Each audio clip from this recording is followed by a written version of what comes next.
I think I heard the right answer, but can you just type it in the chat box so all of us can see?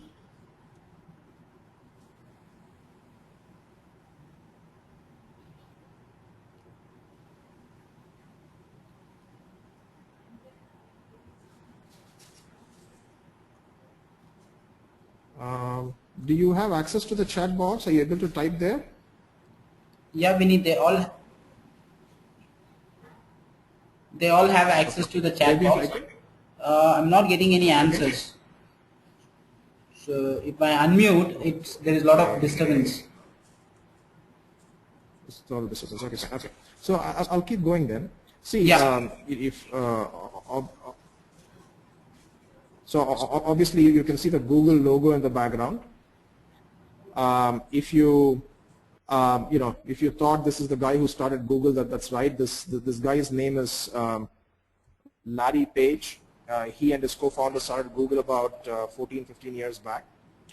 Now, the reason I wanted to put up Google and a couple of other relevant startups here that you might have heard of, Flipkart and Ola Cabs, etc., is because, see, if you are a marketing student or an MBA student or a BCom student, and you wanted to join the world of marketing, most people ignore companies like this, right? Most of you, when you think of marketing, you think of more traditional marketing companies, or you think of banks where you do marketing and things like that.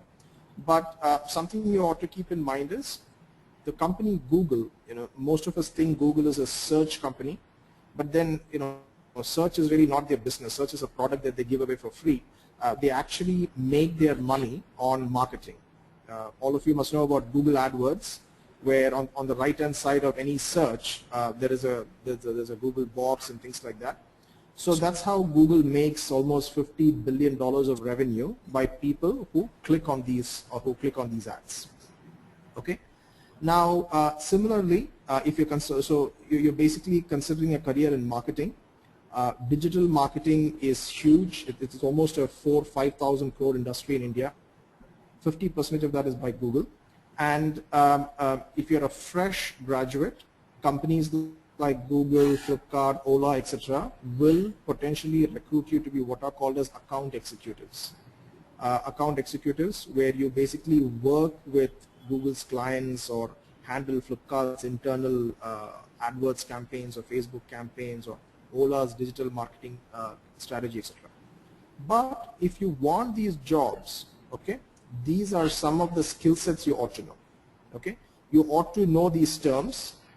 You ought to know these terms that SEO, SEM, CPC, CPA. Now, I'm not sure if how much of these your curriculum covers, but if it does not cover, these are things you will find very easily available online, and you ought to know these terms if you want to enter into this whole idea of digital marketing. I'll give you a second to guess who this is, or if you know the answer, you can type on this chat box here.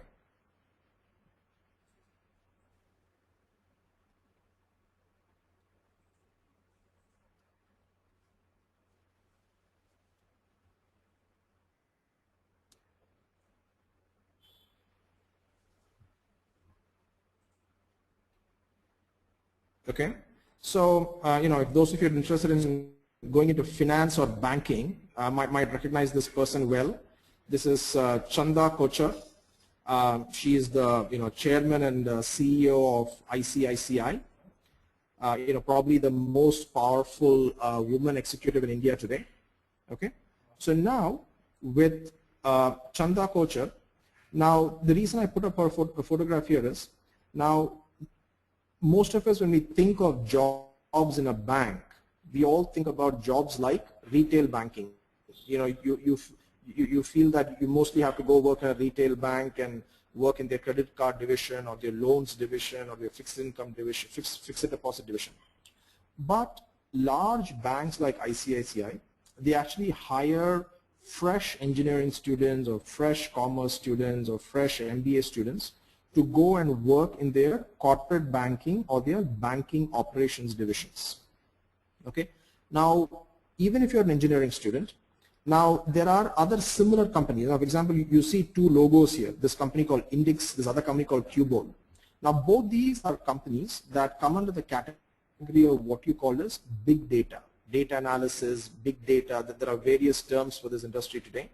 So they're basically looking for smart undergraduate students who are good with mathematics or good with analytical skills, who kind of know basics of financial modeling or applied statistics, etc., to go join them. Okay. Suppose you're an engineer and your strength is that you want to code, you're good at coding.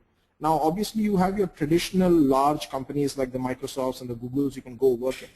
But another area you ought to consider seriously is this whole emerging startup industry of big data, QBOL and Index. Now QBOL and Index are two examples of large big data startups in India that who typically use languages like Hadoop or R or SAS or SPSS or Cassandra, one of these various things to go join them. So just to summarize this one here, if you're a business student, if you're a BCom or an MBA student, you ought to know the first three topics fairly well to go join as a financial analyst at a bank like ICICI, or if you want to go join as a data analyst at startups like QBOL and Index, and there's a host of other startups in the big data area. If you're a programmer, if you're an engineering student, if you're a programmer, you want to become a programmer, then if you already have a foundation of Java, then learning Hadoop is fairly straightforward. Learning R also straightforward. SPS is slightly difficult, but if you can figure out a way to learn these topics, then you kind of train yourself into jobs in big data startups such as this. Okay. Now I'm going to give you a second to guess who this is.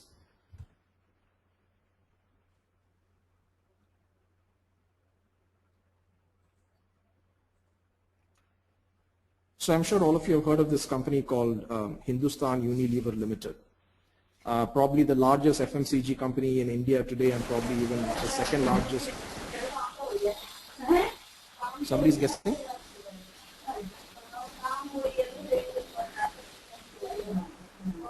Hello? Okay.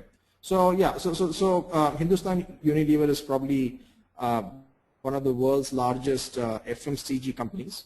Now the reason I put up this person's photograph here is Leena Nair. She runs Hall of Recruiting and HR for Unilever, is because she runs recruiting and human resources for Unilever. And many of you, if you're an MBA student or a BCom student, or sometimes even people who finish up with engineering figure out that they don't want to do engineering, you want to get into something like HR. The point I'm trying to make here is that these jobs such as marketing and HR are getting very, very technical. When I say very technical, is that getting these jobs is not anymore about just speaking good English and dressing up well. It is about knowing how to use Excel to model various numbers, how to crunch numbers. Do you know technical topics like 360-degree reviews, resource allocation matrices, workforce planning, etc. Now Unilever is a large company. IKEA is another Bangalore-based startup, now become a larger company, which is in the HR recruiting kind of industry, where again these companies look for fresh college graduates just such as you to go join them to do these things. Okay.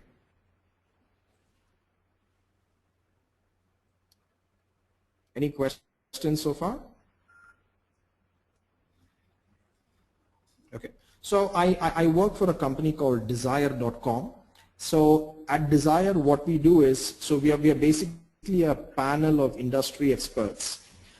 We have actually come together to build certification courses. Okay. We have come together to build certification courses that teach students and working professionals specific industry skills. That's exactly what we do at Desire. All right.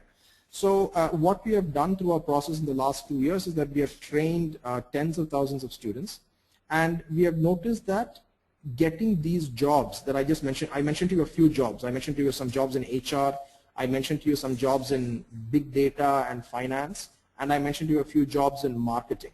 Right. Getting these really good jobs is actually a science. It's not difficult. Most students who put in the effort disciplined effort to get these jobs, it's easily possible to get these jobs. Now all of you, I guess you're in various semesters of your college right now. So when you start applying for these jobs, when you start your job search or internship search, can you tell me what websites, like where do you start applying? How do you apply?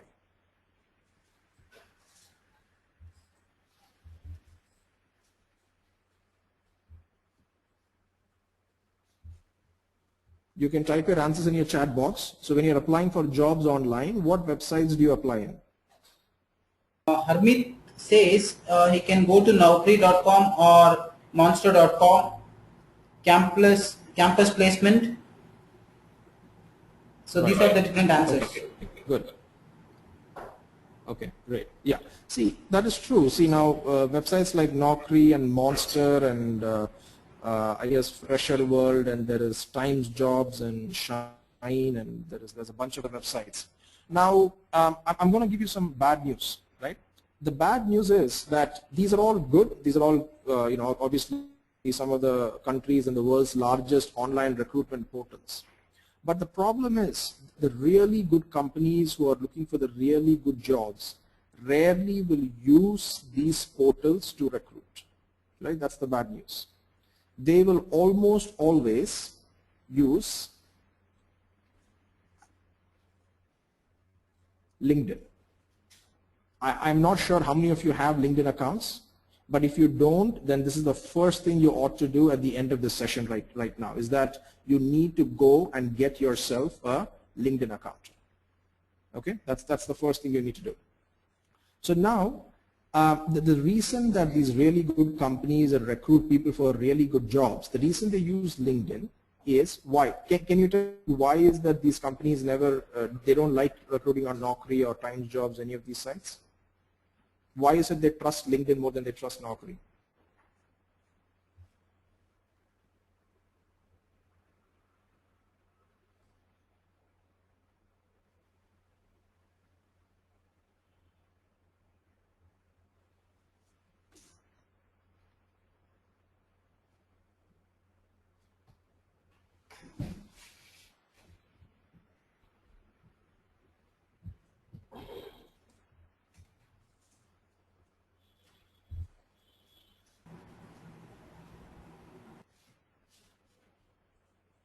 Okay. See, I mean, you probably guessed it right. It's probably because what happens on websites like Naukri, etc., is that people tend to lie or people tend to grossly mislead on their resumes, right? Somebody will get 65% and they'll say, I got 75%. You would have done one internship, and I would have said, I've done 2 internships, or you might have done only 1 industry visits, but in your resume you'll see you did 2 or 3 industry visits, etc. So now the thing about LinkedIn is that LinkedIn is a social network. For those of you who don't know what LinkedIn is a social network just like Facebook. The only difference is that in Facebook you connect with your friends, your family, and your colleagues and things like that. On LinkedIn, LinkedIn is purely professional. So LinkedIn is a free social network. It's free. You can go get your account tonight, and you should, where you can connect with companies, you can connect with other people who work in various companies, etc. Now, the advantage of LinkedIn is that, see, typically in Facebook, you can only connect with people whom you know, right? We will rarely send friend requests to anybody we don't know. Now, on LinkedIn, that is the beauty of LinkedIn, is that you can actually send invitations or connection requests to people whom you really don't know, and if there are similar interests or similar likes in an industry, you can actually connect with them, okay? And obviously, LinkedIn is nothing but an online version of your resume. Whatever is in your resume should be on your LinkedIn profile. Once you have your resume on your LinkedIn profile, you can go start searching for companies. If you're interested in, if you're an engineering student, you're interested in programming, you can make a list of big data startups and go search for them. If you're a marketing student, you want to go join Flipkart or Google, you can again make a list of these many 10 startups like this. You can go search for these companies and you can follow companies. So once you start following companies, what happens is that you will start getting regular updates from these companies. And these companies constantly post jobs on the profile, on the company's LinkedIn profile. Okay. Now that's the whole point of using LinkedIn, is that you can connect with people, you can follow companies, and when companies put up jobs, you can actually apply to these jobs. That's the whole point of LinkedIn. Okay. Now, tell me this. Now, if you want to get a job in a company, what is the easiest way to get a job? Can you tell me what's the easiest way to get any job in the company?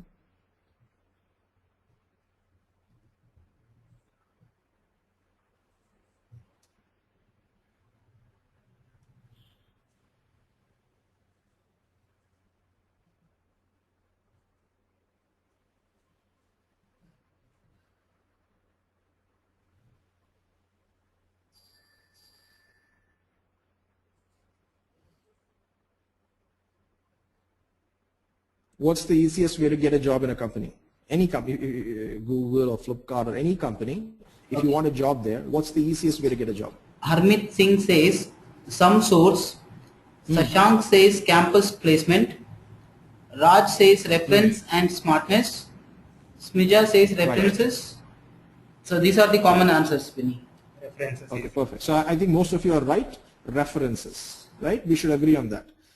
No matter what company it is, no matter what kind of job you want in there, the easiest way to get a job in a company is to get a reference, which is somebody in the company should forward your resume and say, okay, this person is good, let's talk to this person.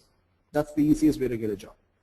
Now the problem with getting references is that as college students, I used to be one few years back, is that all of us have only a limited number of friends or family who can refer, right? We have a few friends, some relatives, and if you ask all of them to refer, maybe you'll get 5 or 10 referrals, right? And that also may be in companies that you don't want to join, okay? So, so that way, so you can't really use just 5 or 10 referrals to get a job, right? To get a really good job, you ought to have like 20, 25, 30 referrals into 30 different companies for you to get a job. So that is where LinkedIn comes in helpful. So LinkedIn, what you can actually do on LinkedIn, I just mentioned to you in the previous slide that you can connect with people whom you don't know, right? So the first step you need to do is to create a LinkedIn profile, set up your resume, make sure your resume is super detailed, okay? Number one. Number two, once your resume is super detailed on your LinkedIn profile, you make a list of 10 companies that you want to work for. Do your research. If it's big data, write down 10 big data companies. If it's e-commerce, write down 10 e-commerce companies, whatever industry. Now then go to LinkedIn, use LinkedIn's advanced search. Advanced search is free, it's not paid, okay? It's free. Go use your advanced search, type in the name of the company and type in a designation. You can say Google account executive, or you can say financial analyst at ICICI corporate banking, or you can say marketing manager at Flipkart, or you can say social media manager at Ola Cabs. You can type in these things with the name of the company, and LinkedIn will list out to you all the various people who work in those companies with that designation. Once that happens, this is your potential referral list. You should start looking at these people as people who potentially refer your resume. But you shouldn't immediately ask them for a job, right? Because if you immediately ask them for a job, obviously they're not going to refer, right? So let's say you're working for a large, nice company or even a good startup. If somebody just contacts you out of the blue and says, can you please refer my resume to the HR, will you do it? No, right? Because you won't risk your reputation based on what just two people, somebody just mailing you a resume out of the blue. But if this person emailed you and they asked you, can I get 10 minutes of your time on a phone call? I want to better understand what kind of job you're working on, right? If they said something like that, then and then you actually spoke to this person on the phone for about 10 minutes and you like this person reasonably, then would you refer the person's resume? There is a higher chance. There is no guarantee, but if you have spoken to that person for 10 minutes and if that person has kind of impressed you, then there is a better chance that you will forward their resume to internally.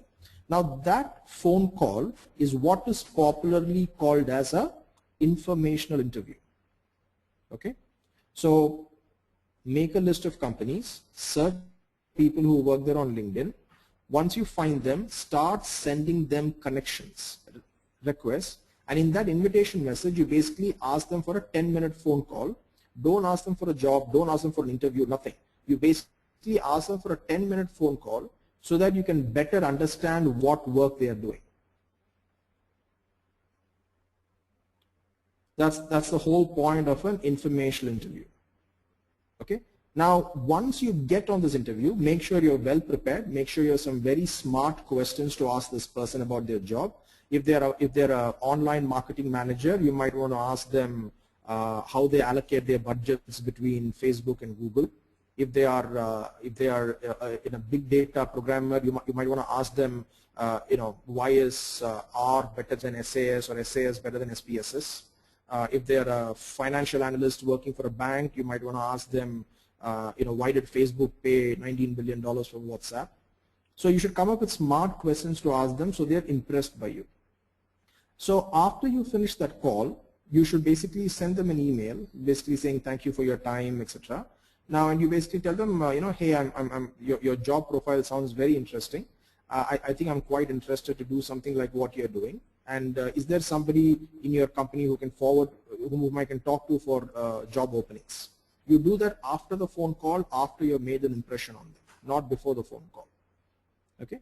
Now, typically, if you've not kind of messed up your phone call, if you've done a reasonable job preparing, a lot of them, you'll be surprised, will actually forward your resumes inside the HR departments. And I've seen this especially true in the finance industry.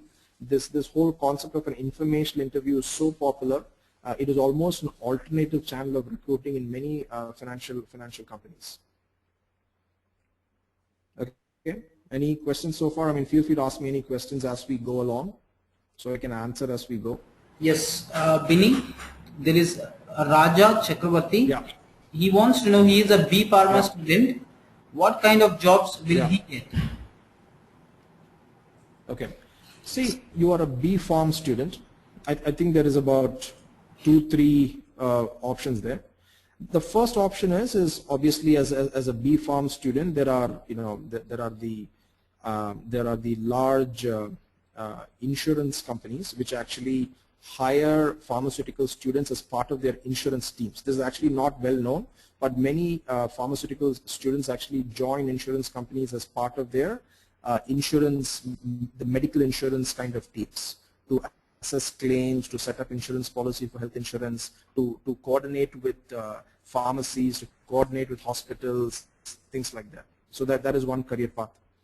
The second career path, I would think, is to go and do an MBA in healthcare management or something. There's a couple of good institutes that offer that in India. In Hyderabad, you have something called the Apollo Institute of Healthcare Management. They offer an MBA in healthcare management. So you could do an MBA in that, and then from there you could go on to do hospital administration. You could go into the administrative side of hospitals. That is an option. The third option is I would think obviously to go join pharmaceutical companies, right? I mean, there is in the Indian ones, you have Cipla, Dr. Reddy's. You've got, I guess, things like Biocon, which is slightly into biotech.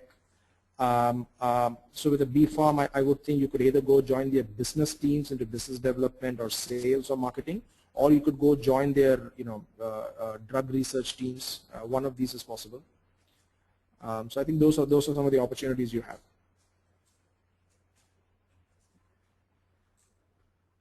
Okay, and so keep in mind that some of these opportunities, like please. A question by Harmeet Singh. He says, "What if they deny to talk?" Right, very good question. So Harmeet, good question. So I was just getting to that, right? So now obviously, when you're a college student, when you start sending LinkedIn invitations to people and companies, obviously not everybody is going to talk to you. In fact, most of them will not talk to you. Most of them will not even reply to you. Some of them will reply to you, they'll set up a time and they will forget to call you, or they'll forget to talk to you. All of that will happen. So which is why I'm coming to this point. Look at point number 5. You see what the screen reads, right? If you want one good job offer, you need to start off by targeting at least 60 to 70, if not more not headhunters, I mean people on LinkedIn.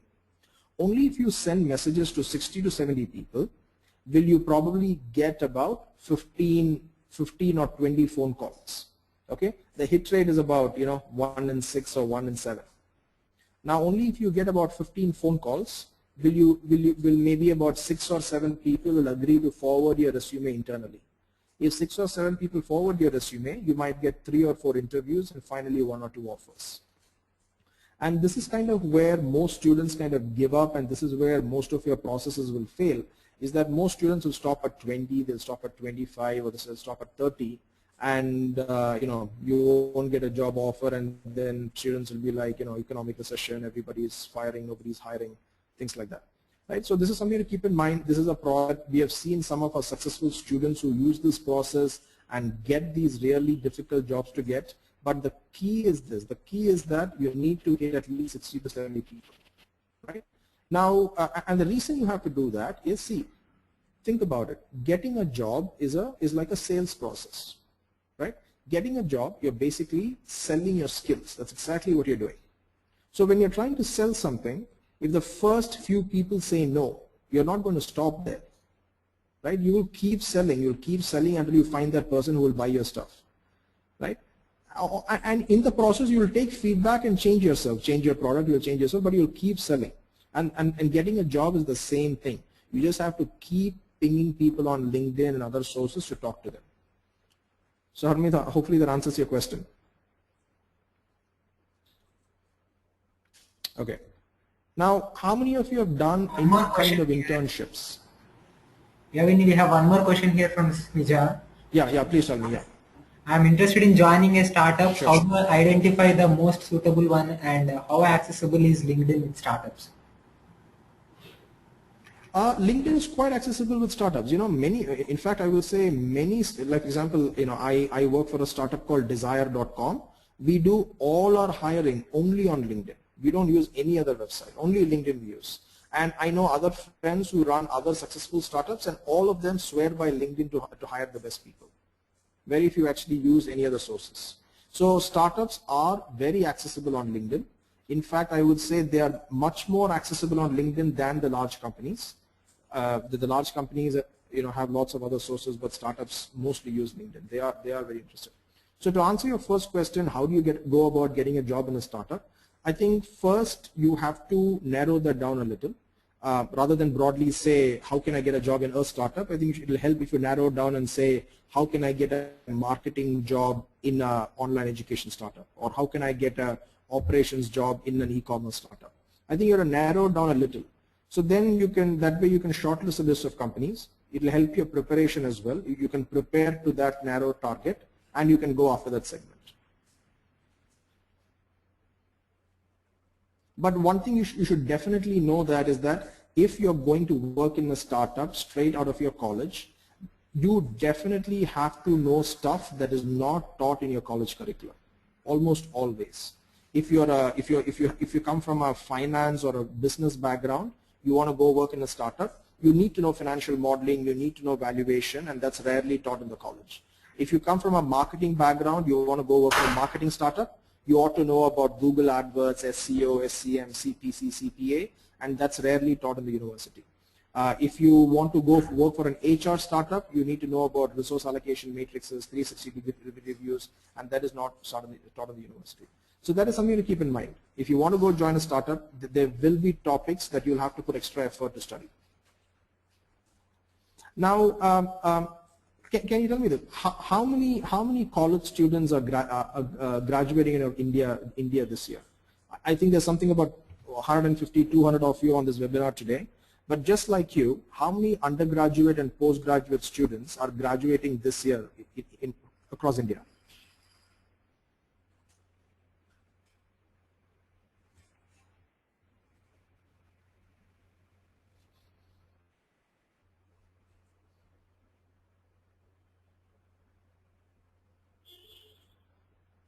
Okay, so the number is depends. There is something like 3 lakh MBA students. It's actually much more than that. So 10 lakhs is the right number for postgraduate students. There is something like 10 lakh postgraduate students, all MCOM or MFA, MPhil, MA, MSc, all that put together is about 10 lakhs. MBA there's about 3 lakhs. All the undergraduate students, BBA and all that put together, there is another 11 or 12 lakhs. And engineering students, I think there is about 13 or 14 lakhs who come out. So roughly we are talking about 25, 30 lakh students who graduated of various Indian colleges this year. Right? There are 36,000 colleges in India, and all these colleges are graduating all these lakhs of students. So now when you send your resumes to a company, the first thing you should keep in mind is when a company gets thousands of resumes, every resume looks the same, right? Especially if you're a fresh student, there is very little to differentiate yourself. Every resume says, okay, BCom from this university, MBA from this university, this percentage, extracurricular activities are, reading, writing, and browsing the internet, etc., etc. So it's very important that you figure out a way to differentiate your resume from the lakhs of other resumes out there. And I've noticed that getting some kind of work experience while you're still in college is the best way you can differentiate. See, obviously, a great way to differentiate is your college marks. Getting good marks in your exams is probably still one of the best ways to differentiate yourself. But if you don't have that, or if you still have that, and if you still want to differentiate, then the next best way to differentiate is get solid work experience while you're in college. Now, for example, if you take Desire, you see, we are an online education startup, but we have about 5-6 interns who work for us. These are all college students. Their college gets over at 3 o'clock. They go home. They log in at 5:30, and 5:30 to 7:30 they work for us. And sometimes they work for us on Saturdays and Sundays as well. So one thing to keep in mind about internships is that it does not have to be full-time. It can be part-time. You can work in the evenings. You can work on weekends. The second thing is it does not have to be paid. You can do free internships. As long as the company is ready to give you an experience certificate, there is. I think ideally every company should pay their interns. But if some company does not want to pay you, but that's fine. If you can get an internship certificate from them, you would still do the job free for them. And it will greatly differentiate your resume. I'm sure all of you have been to interviews, right? Can you tell me some of the questions people generally ask you in interviews?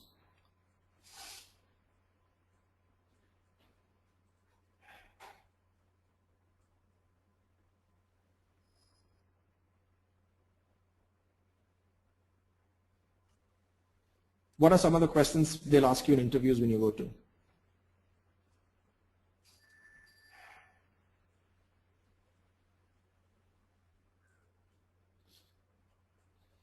Binny, Harmeet says, tell me something about yourself. Right. And Tell me your something about achievement. yourself. Strength. Achievements, correct. Achievements then. Strengths and weakness, yes. Why do you want to join this company? Yes. Right. Right. See, so these are all typical questions, right? No matter how big the company, how small the company, or how important the job, how silly the job, they will always ask you these questions. Why do you want to join this company? What is your strengths? What's your weakness? Tell me about yourself. What are your expectations? Typical questions they'll always ask you. But the problem is, have you noticed that most of us before an interview, we are actually quite scared. I used to be scared before my first interview. Right? We are scared. Some of us shiver. I've even seen people fainting before interviews. Right? Why does that happen? Why are we scared before an interview mostly? Can you tell me?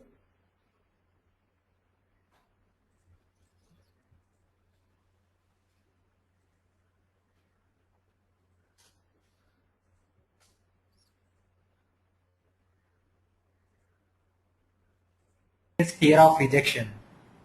And Raja No says preparation. Fear of rejection, okay. tension. What does Raja say? Raja says tension. Tension, lack of confidence. Fear of rejection, okay. Smija says lack of confidence.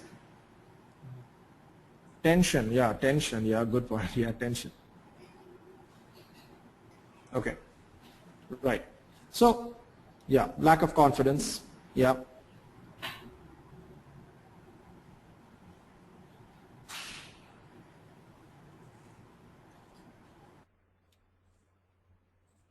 right? So these are all good points. Lack of confidence, tension, inferiority complex, and all of those stuff. Those are all right. But see, the fundamental reason why all of us are scared before interviews is because of lack of preparation, right? We are just not prepared, right? That's the fundamental reason why we have this issue, right? Now, but that's kind of confusing because you just told me 8 questions that they're going to ask you in the interview anyway. Then how come you're not prepared? Because you already know the questions, right? So it's like having your question paper before your exam. What will you do? You'll mug it up, right? So it's the same thing. So it's the same thing, right? I guarantee you, no matter what interview you go to, they'll always ask you these questions. So you already know these questions. What we recommend to our students is that you know the questions, write down the answers, and just mug it up. Right? All of us are good at mugging up, right? So that's what we just mug it up, because when you know these answers by heart, especially to these very trivial questions like tell me about yourself, etc.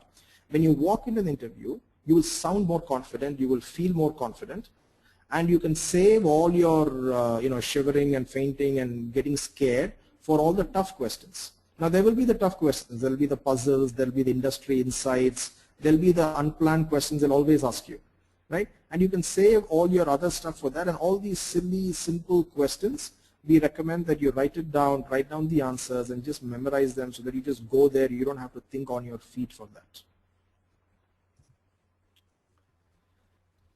Right?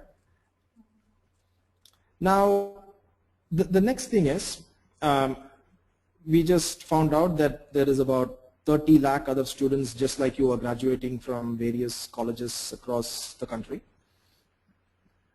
All these 30 lakh people are going to thousands of job interviews, and all of them are going to take with them what for the job interview?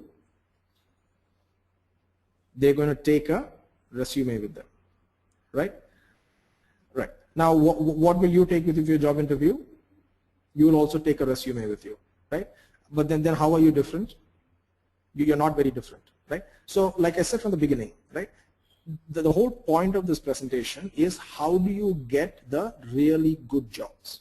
If you just want a normal job, then you don't need anything from this presentation. You can do what you're already doing. You can use your Naukri.com and the other websites, and you can take your resumes. You will get normal jobs. Just the fact that you're part of an NEN cell and you're tuning into a webinar means you're motivated, you're smart, and so you will get some job when you graduate. But if you want the really good jobs, especially let's say in industries like finance or marketing or highly competitive startups, there are a few extra things you need to know. Okay, so let me give you an example. So we had a student some time back. He graduated from this college in Chennai called Loyola College. He had a BCom.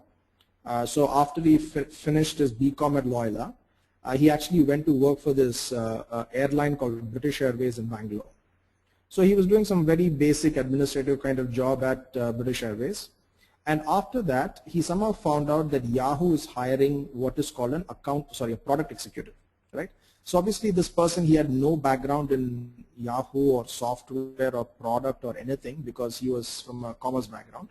But he was a pretty smart guy. So what he did was, before his Yahoo interview, he found out from the recruiter who the interviewers are going to be. Then he went on LinkedIn, he read about these people in detail, and he basically used PowerPoint and he made a 5-slide presentation on why he is the right person for the job and how he will contribute.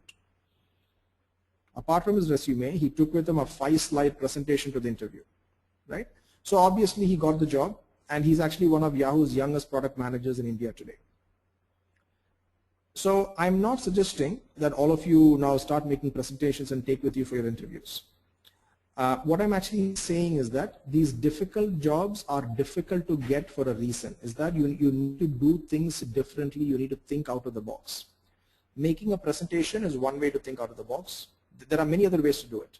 If you're interested in a finance job, you could put together a 3-page report on the new RBI governor Raghuram Rajan, his policies on its impact on the economy. If you're a marketing student, you can put together a 3-page report on App Store marketing or how Google AdWords helps e-commerce companies. Anything, it could be very basic, but if you can just summarize what is already available online, if you can put together a report, and when I say report, it sounds complicated, but all I'm saying is a 3 or 4-page article on something, and take it along with your resume for your interviews or send it along with your resume, you will notice that you'll get treated differently at these places.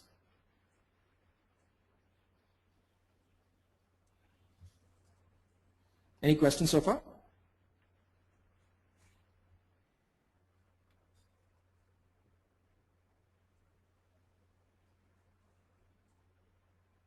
Okay. Now the final step of this process is this Excel. Now I'm not sure how many of you know Excel. I think if you do know, that's great. You ought to. I think especially if you're like a student who wants to enter the world of business, anything that's non-programming, right? It could be marketing, HR, finance, pharmaceutical business development, oil and gas, sales, project management, supply chain management, any of these things. Excel has become the de facto tool used in the industry today, right? Excel is like the language of business, right? Business talks numbers, and then to manifest numbers, you need to know Excel. Now there are 3 levels of knowing Excel, right? The first level is basic Excel, which I guess all of you will know, right? You will know basic sum functions, divide, subtract, basic how to make a basic bar graph and line graph and pie charts and all that. That's basic Excel, and if you know that, that's great. If you don't, it's high time you know it. Now the second level of knowing Excel is advanced Excel. Macros, VLOOKUP, HLOOKUP, conditional formatting, offset, count, COUNTIF, COUNTES, etc. So that's the second level of knowing Excel. The third level of knowing Excel is application, which is you take all the functions you've learned and how do you apply it to an industry. Like for example, if you want to go into marketing, you should know how can I make a marketing dashboard using Excel. Or let's say you want to go into financial analysis, you ought to know how do I build a financial model using Excel. How do I project a cash flow using Excel? Or if you want to go into pharmaceuticals, you might want to know, you work for an insurance company, you might want to know how do you model healthcare claims using Excel. So Excel is such a versatile tool that you will notice no matter what industry you go into, including HR, you will find Excel all over you. So knowing Excel is paramount. So now what I'm going to do, I'm actually done with my 8-step process. What I'm actually going to do at the end of this is that, like I said, I work for an online education startup called Desire.com, and we are experts at offering online courses in various topics like finance, HR, Excel, etc. So I'm actually going to activate a free course for all of you. It's a free online course. So I will get your email IDs from NEN, and then maybe in the next few days, maybe definitely before Monday, we will activate a free online course for you. So the free online course will look something like this. If you can see on your screens, there will be about 15 or 16 videos like this. Each video will have faculty on the top right corner. Then rest of the screen there will be an Excel sheet on your screen. Number 1. Number 2, there is going to be a quiz on your right side. Right? You'll have a quiz. It's a multiple choice quiz. It's an adaptive quiz where you can select answers. It's this negative marking, and it'll explain to you why a answer is wrong, etc. And you have lifetime access, meaning, see, it will roughly take you about 2 weeks to do this course. It's about 20-25 hours, because it's self-paced, meaning you can do it whenever you want. You can do it early mornings, late nights, weekends, and you can access it from anywhere. Okay, so we will activate this free course for you starting Monday, I would think. And these are just some samples. Like I said, if you want to go work in a finance company or a big data company, this is what you'll be doing. You'll be looking at Excel the entire time. You'll be staring at a screen which will look at Excel. You'll be looking Excel all the time. If you want to go work for a marketing company like Google or Flipkart or any of these other startups, again, you'll be staring at Excel all the time. You'll be doing customer acquisition cost, conversion numbers, cost per click, all of that. And if you even go work for HR, you go work for an IKEA or a Unilever or a First Source or any of these large KPO kind of companies, again, you'll be looking at Excel all the time. So it's very important you know Excel. And hopefully this free course will help you learn some of the basics of Excel. Now, and this is some of the faculty who teach our courses. One of the specialties of Desire is that we actually get faculty from the industry who will teach you. Anyway, you can find all of this on our website. The other thing we want to make available to all NEN members is that if you visit desire.com, this is the website here. You see the logo here. Please visit desire.com. You will notice when you scroll down, we have a course called Certificate in MS Excel for Business Professionals. You'll have a course called Certificate in MS Excel for Business Professionals. Right?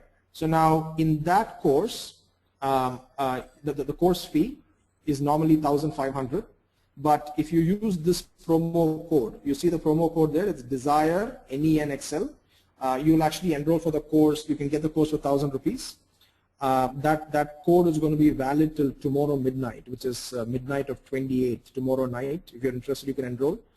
If you have any questions, give us a call on this number here. Give us a missed call or just call us, and one of our career counselors will call you back to answer any of the questions you have. Any questions so far? I have a question from Shashank. He says, I have done MCA and I am interested in IT but not hardcore coding and want to do MBA. So in which area and where in India or abroad? So Shashank has done his MCA, is it? Yeah, he has done his MCA and he wants to do MBA. So he asks you in which area and where he has to do it, in India or abroad. Okay, fine. See, so your question is basically you're an MCA. Now but you don't like coding. You want to go into management, but so you want to do an MBA for that. And your question is, should I do it in India or abroad? Okay. Yeah. See, the answer to that question is, I don't think it makes a huge difference if you do your MBA in India or abroad. The biggest difference is the quality of the institute, right? It is much better to do your MBA from a top 10 institute in India as against doing it from a number 30, 35 institute in London or Australia or wherever it is, right? So this is something I should tell you. Many students have this misconception that just an MBA from a foreign country is very useful, right? And that is completely wrong, right? Nobody gives you any extra credits just because you have an MBA from a foreign country, right? Because people know that getting an MBA from a foreign university is really not that difficult. If you have the money, you can get the MBA. So the thing that you need to focus on is the quality of the institute. If you can get into a top institute in India, there is no reason to go abroad to do your MBA. But if you are going abroad to do your MBA, then you have to make sure you get into a top institute. Make sure you get a good GMAT score, get a good institute.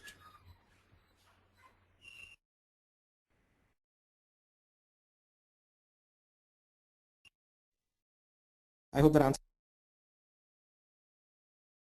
Yeah, Binny, we have one more question from Sanjana. I'm a second year BTech student in computer science. I'm like more interested in logical thinking. So I wanted to know what shall I proceed and make up my mind in what kind of job.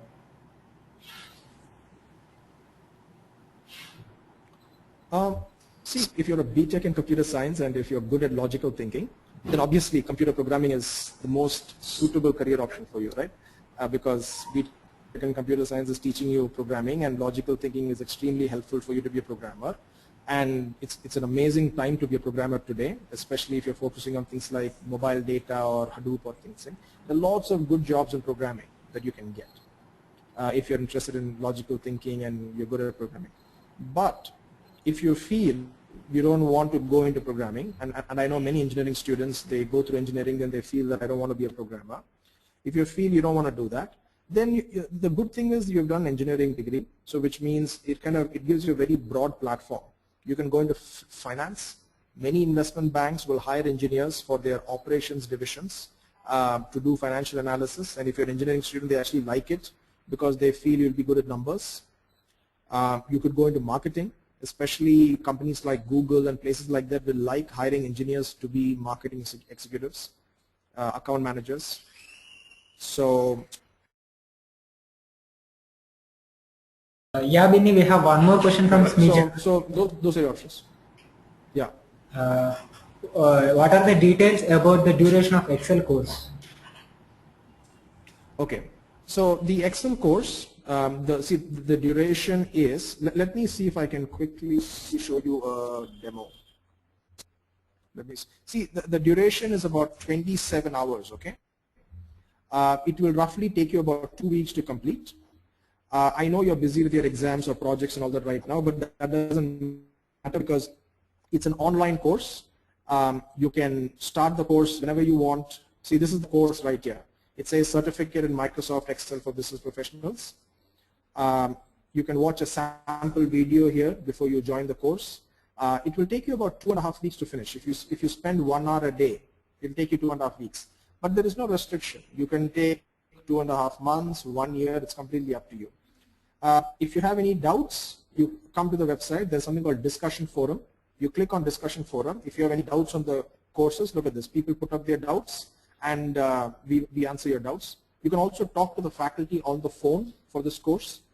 And apart from that, we also do a resume review and a mock interview, which means we'll ask you to mail us your resume, and then we will help you rewrite your resume. We will help you practice for mock interviews, etc. And I just want to show you a quick demo. If you want to join, press that yellow button there. Click on that button. Then you come to a payment page here. Like I said, your promo code is DESIRE, NEN, Excel. You type that in, click on apply. When you click on apply, this fees will change. The price will reduce to 1,000 rupees. Then you can pay by credit card, debit card, or net banking, and you can join immediately. If you want to pay cash, please call us. We will guide you how to pay cash.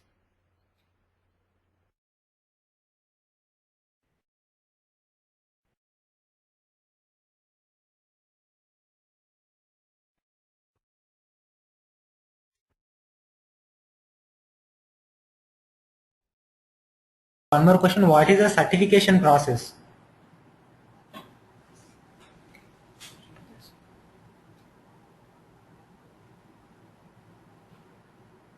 Yeah, good. Yeah, sure. See, basically how this works is, see, now if you click, the whole course is about 28 modules, okay? Each module will have a video. See, step 1, what video? Step 2, there is a quiz. So after every video, there is a quiz.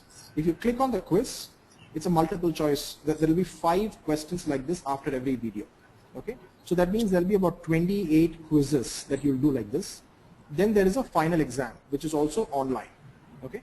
Then your final grade is a weighted average of all the 28 quizzes and the final exam. You need to get 60% to pass. Once you pass, there is a certificate that we will print, the faculty will sign it, and we will courier it to you. So you will get the certificate in your home address. To show you how the quiz works, it is a question. If I choose a wrong answer, if I say submit answer, there's negative marking, it will say incorrect. It will explain why it is wrong. Then I can select again. See, that's correct, so I will go to the next question. And then after I finish these 5 questions, then the next video will start. And if you want to ask a question, you click on ask a question, and you just type in your question here, and the faculty will answer.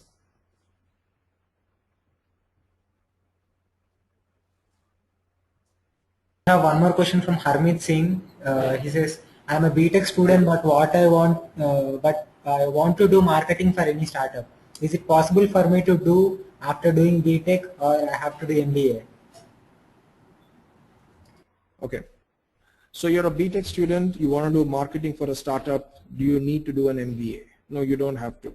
can start doing and go work for a startup doing marketing immediately after your BTech. In fact, to be honest, startups don't really care about things like are you an MBA or not. They're just looking for smart, hungry, motivated people, right? So, but one important thing is you can't see if you're a BTech student and if you have not done anything in marketing, then you can't just walk into a startup and say, give me a marketing job. That could be a little difficult. It's possible, but difficult. What you should rather do is, while you're finishing up your BTech degree, try to do some kind of projects or an internship or something on the side. I'm not sure which city you're based in, but I'm sure in almost any city you live in, there have to be some startups there. Try to get some kind of part-time projects or something, do some work for them for free. So you can put on your resume that you have some relevant experience. Then you'll be in a better position to go get a job. But no, you don't need an MBA to do that. Maybe you can get an MBA after 2 to 3 years of doing this, but there's no need to get that done right now.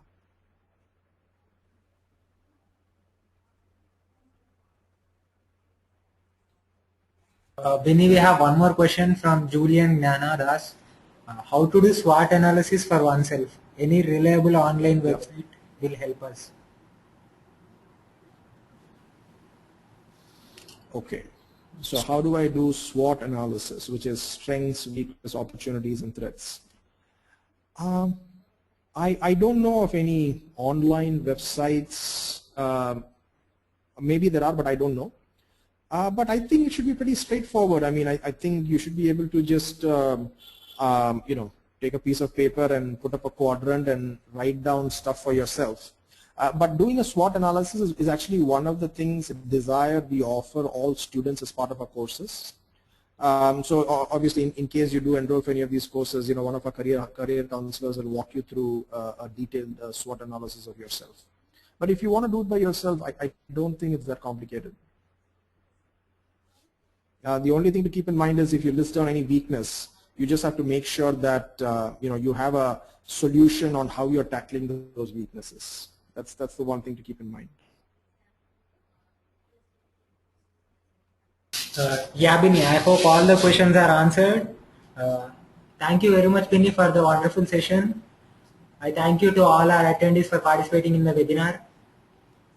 Please do send in your feedback and suggestions to us at adyasha@indianglobal.org. Adyasha, ADYASHA @indianglobal.org. Also, if you find the session interesting, feel free to blog or post about it. The recording version of the webinar will be available at youtube.com/user/eClubNENonline. It will be put up in 2 days or yeah. We'll share the details of our next webinar very soon over mail. Please send us the list of participants to us at adyasha@indianglobal.org. Once again, I'm typing the email address.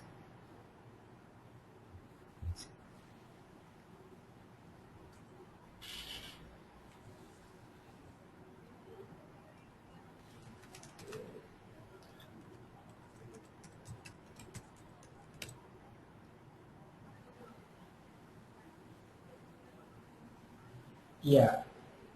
Please send us a list of participants to the mail that I've sent.